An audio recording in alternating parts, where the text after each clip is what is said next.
ओम शांति। सेवा का फल। एक बार एक महात्मा जी निर्जन वन में भगवत चिंतन के लिए जा रहे थे। रास्ते में उन्हें एक व्यक्ति मिला। वह अत्यंत गरीब था। उसने महात्मा को रोक लिया और उससे कहा, महात्मा जी, आप परमात्मा को जानते हैं, उनसे बात करते हैं। यदि आपको परमात्मा मिले तो उनसे कहिएगा कि मुझे सारी उम्र में जितनी दौलत प्राप्त होने वाली है वह सारी की सारी एक मुश्त ही मिल जाए और उसमें मैं अपने जीवन में कुछ दिन तो चैन से बिता सकूंगा। महात्मा जी ने उसे समझाया, मैं तुम्हारी दुख भरी कहानी परमात्मा को सुनाऊंगा, लेकिन ज़रा तुम भी सोचो, यदि भाग्य की सारी ज़रूरत एक साथ मिल जाएगी तो आगे की ज़िंदगी कैसे गुजारोगे। मगर वो व्यक्ति अपनी बात पर अडिग रहा। महात्मा उस व्यक्ति को आशान्वित कर आगे बढ़े। संयोगवश उस व्यक्ति को उन्हीं दिनों ईश्वरीय ज्ञान मिला।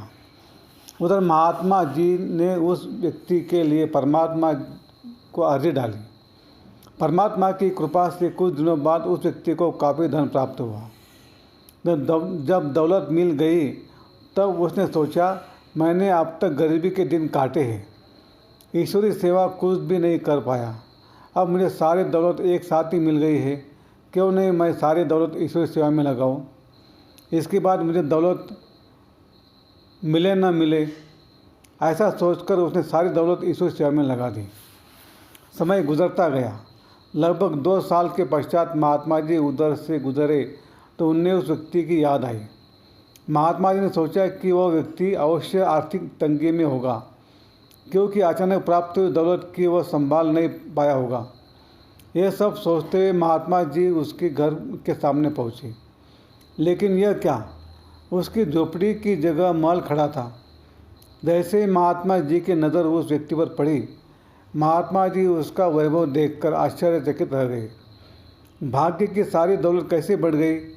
वह व्यक्ति नम्रता से बोला, महात्मा जी, मुझे जो दौलत मिली थी वह मैंने चंद दिनों में ही ईश्वरीय सेवा में लगा दी। उसके बाद दौलत कहाँ से आई यह मैं नहीं जानता। इसका जवाब तो परमात्मा ही दे सकता है। महात्मा जी अपने निर्दिष्ट स्थान पर पहुंचकर ध्यानस्थ हुए। उन्होंने परमात्मा से पूछा, यह सब कैसे हुआ। महात्मा जी को उत्तर मिला, किसी की दबी रही धूल में किसी की चोर ले जाए, धन उसी का सफल होता है जो ईश्वर अर्थ लगाए। अच्छा, ओम शांति शांति शांति। शुक्रिया बाबा, शुक्रिया आपका, लाख लाख शुक्रिया। Thank you.